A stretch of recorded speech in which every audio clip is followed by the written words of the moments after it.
Across Australia, New Zealand and the South Pacific, this is the week's Adventist news in focus. Hello, welcome to InFocus Adventist News. I'm Danielle Sinnott. The Australian Tax Office has released draft rules that, if implemented, would see school building funds scrutinised more carefully before being given tax deductibility status. According to the Eternity newspaper, the tightened draft ruling would see tax deductibility apply only to buildings solely used for education, rather than the current requirement that buildings are used for education for at least 50% of the time. Some say the move is a response to church groups that have wrongly claimed tax deductibility when raising funds for Sunday school facilities or worship centres. The assertion's often made that churches are abusing, but very little evidence is given of that churches actually doing that. There may be the potential, but I think it's just a far greater issue of the government wanting to have further intervention and control over what churches and charities are doing with their funds. Earthquake damage in the embattled city of Christchurch has seen yet another company hit by safety concerns. After receiving engineering reports on the condition of its buildings, Sanitarium Health and Wellbeing announced an indefinite suspension of Weet-Bix manufacturing operations at the site. 58 staff who have been on paid leave since November last year were offered redundancy packages and support while they transitioned to new jobs. Christchurch is the only place where Sanitarium Marmite is produced.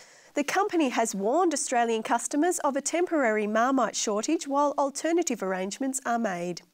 Sanitarium is owned and operated by the Seventh-day Adventist Church. Papua New Guinea is in shock and mourning as the number of victims of a passenger ferry sinking emerges.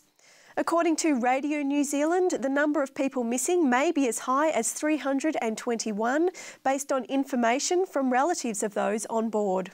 Suggestions have been made that the MV Rabaul Queen was overloaded and unseaworthy when it sank in heavy weather. One of the first bodies recovered and identified was that of Belinda Kembu, an accountant at the Morobe mission of the Seventh-day Adventist Church. Church leaders have offered condolences and support to the family. And Christians of all stripes in Lae have pitched in to assist the 237 survivors, providing emergency supplies, temporary accommodation and emotional support. The Seventh-day Adventist Church in North America has conceded it did not have the authority to institute a policy permitting women pastors to serve as conference or mission presidents. The North American division reaffirmed the policy in October last year, breaking from the model constitution voted by the World Church. But after taking legal advice, NAD administrators said they failed to do sufficient research and have acted under mistaken assumptions since the policy was first voted through in 2009.